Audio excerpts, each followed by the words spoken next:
ọ sị na onye ehi ọcha chụrụ ọsọ ma bụ ọfụ mkpu ọgbaba ọsọ. Onye ehi ọcha chụrụ ọsọ ma bụ ọfụ mkpu ọgbaba ịgbanye mkpu. Mkpu bụ mkpu na-adịba ka ọzụ. Ị mara ihe bụ ọzụ?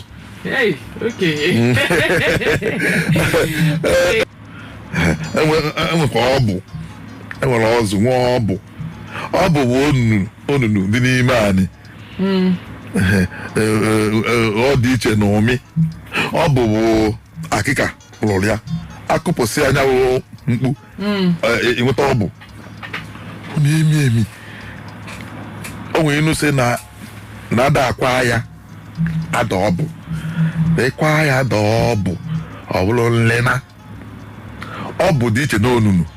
Onunu bụ ihe egwuregwu mana ọ bụ egwughị egwu.